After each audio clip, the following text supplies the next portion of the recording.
Mal, como depois queria agradecer sua presença aqui no primeiro episódio da série sobre o EM, né? Mentor extraterrestre, ele trabalhou com o Valdo durante 50 anos. Tá bem, Paulo, eu que agradeço essa oportunidade de relembrar esse amigo nosso, né? Amigo da projeciologia, da conscienciologia, ajudou demais, participou de muitos aspectos nossos do início do trabalho. Mas eu gostaria de fazer primeiro agora uma atualização e voltar em umas experiências anteriores, porque hoje se sabe que que o professor denomina essa consciência extraterrestre, um ex-extraterrestre, que ele chamava de extraterrestrial mentor, né? Ele chamava, EM, usava a abreviatura. Era uma consciência extrafísica, ou seja, que ela dessomou, ela desativou o corpo físico, soma no planeta dela, quando o planeta explodiu, por uma série de razões, né? Uso talvez de uma tecnologia mal empregada, excessos, chama muita atenção para hoje também, né? Nós estamos vivendo uma situação, o planeta está se tornando, o nosso planeta Terra está se tornando uma lixeira. E parece que, em certos aspectos, foi isso que aconteceu no planeta dessa consciência. E, e hoje ela está ressomada na Finlândia. Por que eu estou trazendo primeiro esse quadro? Primeiro, para situar quem está nos ouvindo e vendo, para saber como é que se constrói toda uma correlação dos fatos, né? Eu, criança, eu já tinha muito interesse pela questão extraterrestre, sempre tive. Mesmo porque eu cheguei até a escrever um livro mais tarde, que eu chamei de Síndrome do Estrangeiro, e tinha relação com isso, com esse sentimento de, de deslocamento, de estar fora do seu contexto, né? Uma condição de inadequação, de incongruência com a vida humana. Então, eu achava, dentro da minha visão infantil, que era porque eu tinha vindo de outro planeta, nasci aqui, então estranhava as coisas ao meu redor. Depois eu fui ver que não era bem assim.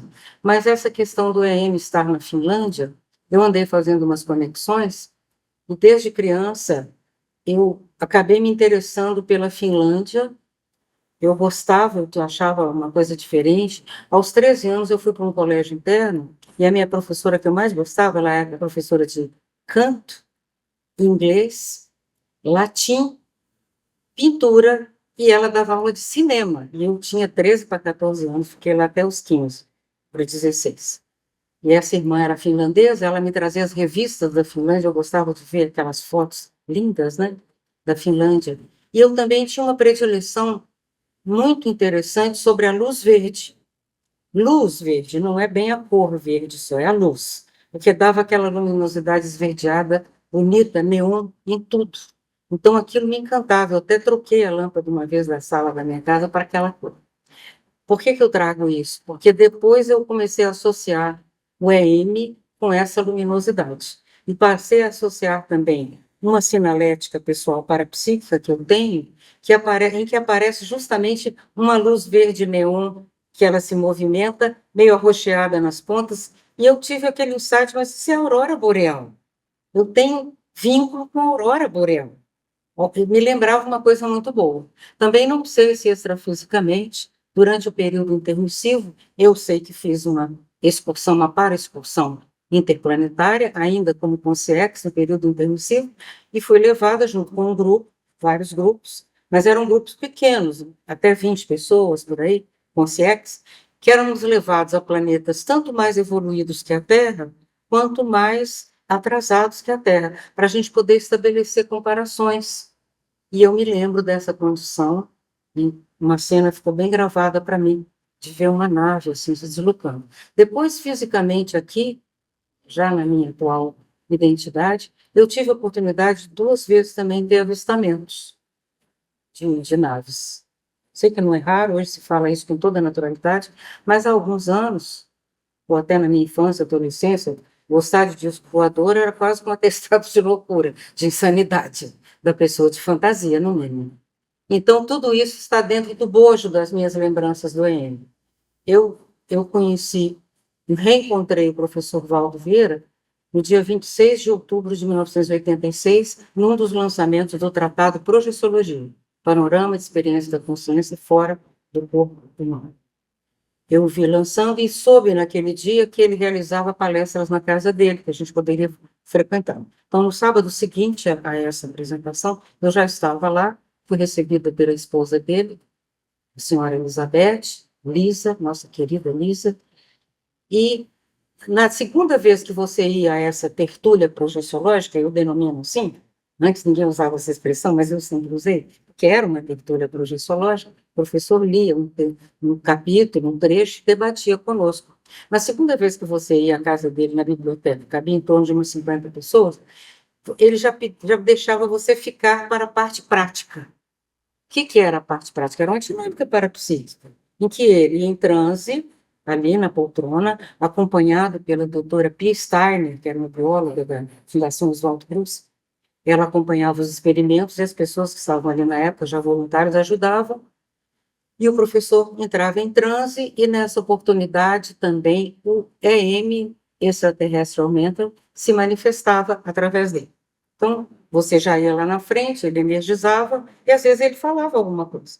Comigo ele falou, você vai escrever muito. Eu digo, olha, acho difícil, porque eu estou mal lembrando o meu nome, a minha memória está crítica. Ele disse, você come carne bovina? Não. Há quanto tempo? Tem quase 6 anos, eu estou fazendo um experimento para a minha saúde. Falou, olha, se eu fosse você, eu ia daqui depois e ia para uma churrascaria. E foi exatamente o que eu fiz. Foi até bem difícil, porque depois de tanto tempo eu tive uma certa intolerância, mas eu fiz um esforço, porque eu sabia que tinha alguma conexão da perda da memória com a alimentação. Isso eu percebi claramente. Então, ali já era a manifestação dessa consciência com o professor Valdo Vieira, paracientista brasileiro, médico, propositor da ciência projeciologia, depois, posteriormente, a conscienciologia, diversas outras especialidades, de renome hoje internacional, que hoje essa ciência proposta no Brasil, difundida no Brasil, ela já alcançou muitos outros planetas, existem, até usei a palavra planetas, né? Interessante. Ela está bem difundida, porque estudar a consciência é universal, é cósmico.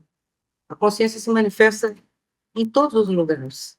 E agora ainda diz, será que existe vida fora do planeta Terra? Por favor, façam-me um favor. Uma questão lógica, tão primária, né? tão primária. E a gente tem que pensar assim, por que nós ainda não nos comunicamos com consciências de outros planetas? Nem as inferiores vêm para cá. Parece que aqui não é um lugar assim, muito santo para as pessoas fazerem passear por aqui, não é bem o caso. Mas é interessante essa questão, e eu desde criança, com aquela sensação da síndrome do estrangeiro, que assim batizei, até escrevi, eu publiquei a síndrome do estrangeiro como estrutura da teoria, que até hoje é a mesma, em 1989, justo na revista Planeta. A revista Planeta era uma revista francesa, Planète. Ela, ela foi traduzida para cá, compraram os direitos, a editora 3 comprou os direitos autorais dessa revista, pela editora 3, e aí passou a editar em português. Mas os jornalistas que escreviam para essa revista, mesmo quando ela começou a ser lançada no Brasil, eram 2 franceses, era Jacques Bergier e Louis Pauwels. Eu lia todos os artigos desses jornalistas, porque eles eram cientistas da área. Assim como no Brasil nós temos Gevaerd e o Petit, né, que são pioneiros na área. Hoje já não se faz aquela cara de quando se fala de ufologia, porque já transcendeu. Hoje faz parte, né? Quem estuda a questão da astronáutica e tudo mais, já faz parte. Tem muita gente séria, né? Hoje tem muita gente séria estudando o assunto, e uma coisa tão óbvia, né? Parece assim que não precisa nem esforço para entender isso. Mas, enfim, eu fiquei foi nesse contexto que o EM surge para mim, dentro da projeciologia. E eu senti um imenso alívio quando eu vi que uma consciência extrafísica se manifestava aqui, ela tinha vindo de um outro planeta, ela tinha sido com sim humana, humanoide, que seja lá naquele planeta dela, e que o que eu sentia tinha uma lógica tremenda. Que alguma coisa tinha acontecido que me marcou tanto de eu saber que eu estava aqui estrangeira nessa dimensão. Mas, claro, na época eu também não tinha informações para saber que havia um curso intermissivo prévio ao nascimento da gente, um grupo de consciências que já andou muito por esse planeta, já já esteve em vários egos, em vários corpos, em várias culturas, chega uma hora que a pessoa cansa e satura de tudo que ela já viveu. Ela já está pronta para fazer um curso intermissivo entre uma vida e outra, para procurar um sentido e um propósito para a vida dela aqui, que seja autoevolutivo e evolutivo do ponto de vista coletivo. Faz muito sentido. O professor Valdo costumava dizer que os esboços dos cursos intermissivos aconteceram lá para 1651. Ele faz questão de falar o 1, 1651. Ou seja, começou ali um movimento no sentido de trazer as consciências mais predispostas, no período da dessoma, que elas ficavam só obnubiladas esperando a próxima vida, fazer elas estudarem, serem alfabetizadas do ponto de vista evolutivo e do ponto de vista parapsíquico, porque o parapsiquismo, quando você não tem informação, ele é mais um fardo que uma solução. Ele é mais um problema que uma habilidade. Ele te cria muitos problemas. É como se você tem um olho a mais, 2 braços a mais, você percebe o ambiente numa intensidade muito grande e você não tem a contrapartida de saber do que se trata. Então, você passa por muitas situações embaraçosas. Quando criança, claro que eu passei por essa. E conta pra gente a primeira vez que você teve um contato visual com ele. Olha, em 1989, nós já tínhamos, então, o Centro da Consciência Contínua foi fundado em 81, ele foi até dezembro de 87, ele ainda era ativo, e janeiro de 88 foi criada uma instituição oficial com o professor Valdo Queria, de pesquisa e de educação, Instituto Internacional de Projeciologia. Em 89, o professor Valdo começou a fazer alguns experimentos energéticos, porque até então a gente estava aprendendo sobre as ciências, de uma certa forma se preparando para dar aulas a respeito daquilo, então não havia muito tempo para essa parte. De vez em quando o professor Valdo fazia um experimento ou outro com o grupo. Mas em 89 ele fez uma reunião, a gente chamava de reunião com a EM, foi até lá na Tijuca, na Praça Sans Penha, que essa eu me lembro bem, eu estava presente, eu fiquei na portaria, eu fiquei recebendo as pessoas, depois fomos lá para dentro, devia ter umas 20 e poucas pessoas, e ele se transfigurou, fui chamada lá no campo, olhei para ele, e ele apareceu com aqueles olhos imensos, assim, uma pele completamente diferente, né? Parecendo de um, de um lagarto. E ele falou para mim, tá vendo como eu sou bonito? Eu tive um impacto com aquela presença. Mas a energia já, de alguma forma, era familiar para mim. Eu sentia afinidade, doçura, delicadeza. Foi mais um impacto mesmo da clarividência que eu tive ali naquela experiência. E nós, então, começamos as itinerâncias. A minha primeira itinerância, ela foi no ITA, no INPE. O professor que foi escalado junto comigo, ele deu durante 6 meses as aulas. Na época eram os estágios, né? 1, 2, 3 e São 4. José dos Campos. Estágios, em São José dos Campos. E então um professor deu antes de mim, primeira parte, e eu no segundo semestre eu fui escalada para dar. E você vê, lá é o quê? Pesquisa espacial. Foi no primeiro curso. Eu lembro dos fichamentos fazendo na casa do capitão Baranoff, onde eu fiquei hospedada. O capitão Baranoff era um estudioso da ufologia, né? Amigo do professor Valdo. E eu fiquei hospedada na casa dele, as conversas giravam sobre esse tema, claro, e foi o meu primeiro curso de itinerância, foi em São José dos Campos, para dar aula no INPE para 150 oficiais, estudantes e pessoas do INPE também. Então, você vê, a parte espacial volta para mim nessa questão. Então, tem muita coisa na minha vida que tem relação com essa questão interplanetária, cósmica, pesquisa, espaço sideral, toda essa condição está sempre retornando. E nos períodos da itinerância, depois de 89, eu comecei a viajar muito, e quando eu voltava de viagem, eu sempre reclamava com o professor Walter que eu perdia muito curso que ele dava, que eu não podia assistir, porque eu estava viajando. Ele falava, não se preocupe não, eu dou um curso para você. E eu adorava ir, porque eu assistia um curso, falava, quero me atualizar, né? Eu quero ficar atualizado. E geralmente o EM estava nesses cursos com o professor Valdo, quando eu conseguia pegar um curso de campo, e ele sempre me chamava. me chamava lá na frente, brincava comigo, fazia uma brincadeira comigo. Uma das vezes ele falou assim: você tem um coração tão bonito, né, Malu? Falei: mas não funciona muito bem. Ele falou: mas daqui para frente vai funcionar. Então, eu tinha várias experiências assim de proximidade com ele, dele saber o que eu estava fazendo na itinerância. Quando eu voltava, ele comentava o que tinha acontecido e sempre se despedia de mim em francês. Conta pra gente a sua projeção com ele. Já teve uma projeção? Eu tive uma projeção que eu penso que eu estava adoentada naquela época, aconteceu alguma coisa assim. E eu visitei um lugar, eu fui levada para um lugar onde tinha várias piscinas, bem rasinhas, assim, que era são de piscinas. E ali estava o EM e havia o que eu chamei dos EMinhos, porque tinha uns filhotes de EM, assim, em tudo quanto é canto, e eles mergulhavam a gente naquela água. E eu sabia que ali tinha um efeito terapêutico. Eu entendi, eu não sabia como é que funcionava nada daquilo, mas eu sabia que tinha um efeito terapêutico. Então, eu tive essa experiência. E essas da itinerância, de voltar, conseguir participar de um curso de extensão em Conscienciologia e Projeciologia 2, SCP-2, e ele está presente. E também no ECP1, o curso de extensão em Conscienciologia e Projeciologia 1, que eu fui uma das propositoras, fui propositora e coautora, junto com outros professores. Então, ele também, às vezes, aparecia em sala de aula. As pessoas falavam que ele estava presente. Gente que tinha acabado de chegar e narrava: eu vi uma figura muito estranha, parecia um lagarto, com os olhos muito grandes. Tinha um negócio... Você estava na condição de professor, né? Quando eu era professora. Sim, apareceu. Isso aconteceu várias vezes. Ele estar presente na sala de aula, em sala de aula conosco. Então, eu vejo que ele acompanhou muito de perto esse início da divulgação da projeciologia.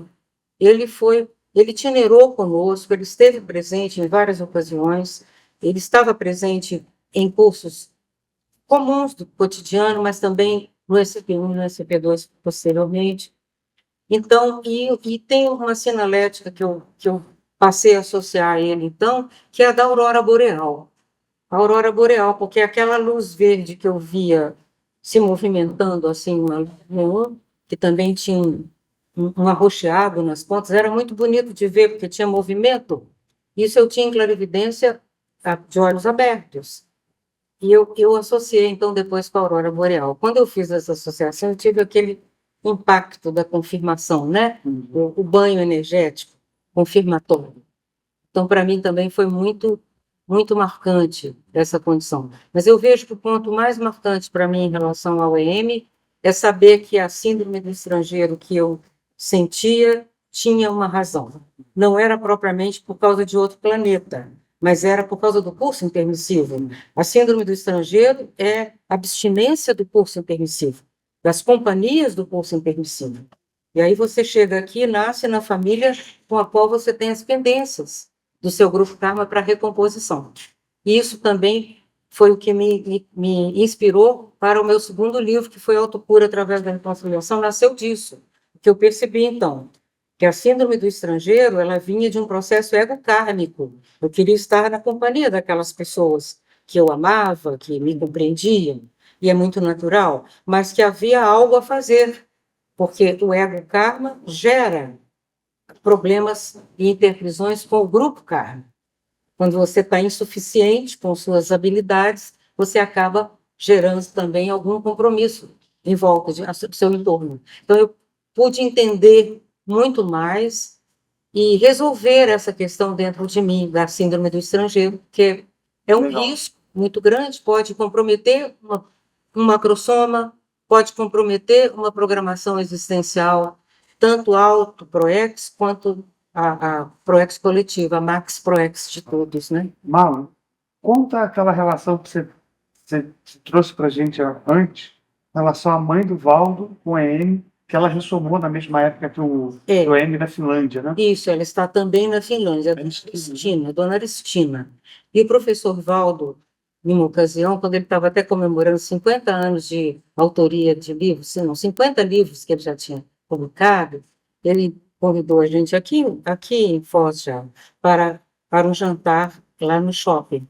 Nós fomos todos para lá, eu tive a oportunidade de ficar sentado ao lado dele, e ele me chamou assim e falou assim: se você e a minha mãe tivessem se encontrado nessa vida, vocês não iam se largar, porque vocês são minha carne. E eu sempre tive uma simpatia, um processo afetivo em relação a ela. Eu não a conheci, não a encontrei, mas eu, quando vi as fotos, quando o professor Valdo falava, então é outro vínculo que eu tenho com a Finlândia. Você vê, quando uma coisa tem um peso para a gente, tem um vínculo maior conosco, não aparece de repente. Aquilo apareceu em vários pequenos processos durante a vida toda. Aí você vai fazendo, quando chega na terceira, quarta idade, que é aquela que eu estou entrando agora, você vê que tudo isso era fazer parte do mesmo processo. Como a cronologia humana ela é lenta e extrafisicamente isso não existe, essa questão do tempo, do espaço, Está tudo entrosado. tudo fica conectado, né? E quando é o M como consciência, o tempo dele é um tempo só, é aquele tempo completo. Agora ele é uma consciência, o tempo dele já mudou, mas ele tem certas habilidades e competências que podem fazer ele facilmente ser um projetor lúcido. E o professor Valdo, mais de uma vez, ele comentou que haveria tempo para o EM vir até a Cognópolis. Para finalizar, o EM na Cognópolis ou na CCCI, o que você imagina que ele possa fazer dentro dos trafores dele, aqui, para contribuir com a comunidade? É uma pergunta bem complexa esse, porque ele tem um rol de habilidades parapsíquicas que, se ele não perdeu, agora que o planeta está começando a despertar para a consciência ambiental, ele chega numa hora muito específica, porque o nível de sensibilidade dele era de sentir a dor da água que bate na pedra. A planta, tudo que está na natureza. Olha, eu falo com você, eu tenho banho de energia confirmatório, porque ele será um grande ambientalista, mas com uma visão multidimensional da preservação do planeta, porque pela experiência dele, o planeta dele acabou. E nós estamos, se não fizermos nada, esse aqui também vai para o brejo, porque os planetas têm vida útil temporária, relativa. Eles acabam. Estrelas explodem, planetas colidem, satélites colidem, meteoros caem, tudo está em movimento. E se um experimento que é a Terra der muito errado, como lá o planeta do EM deu, talvez o nosso destino seja muito similar. Não agora, nesse minuto, nesse momento, não sou Cassandra para ficar fazendo profecias desse tipo, mas nós estamos transformando um planeta lindo, exuberante, perfeito em tudo que ele traz aqui para nós, todos os meses, para a gente viver bem, em harmonia. Nós estamos transformando numa grande lata de lixo que não contém. Estamos sujando o espaço. O espaço está sendo sujo de tudo também. Satélites, restos de sondas que são mandadas e de repente cai na cabeça de alguém. Então, não contente de sujar o planeta físico, ainda estamos sujando o cosmos. E como tem superintendência disso, de consciências muito mais avançadas do que todos nós, isso aí corre riscos nesse sentido. Eu espero que o EM chegue aqui a tempo para passar essa vivência e dar essa lição para nós. Nós estamos precisando. Ele tinha um perfil de líder, que era muito bom humor, muito bom humor, sempre fazendo brincadeiras. Ele, uma das vezes, eu lembro, ele falava assim: Marlon, você pensa que você tem esse cabelo bonito aí agora, que era assim? Não, era um cabelo todo desgrenhado, respirando a lava dos vulcões. Quer dizer, a gente fazia o trabalho parapsíquico a partir daqueles gases que provocavam o estado alterado. As pítias, sibilas, vestais, sacerdotisas, enfim, ele tem uma holomemória, que é outro ponto de conexão minha muito forte com ele, o que indica pelas brincadeiras, pela forma que ele trazia as coisas e as lembranças que ele fazia a gente ter, ele tem uma memória prodigiosa.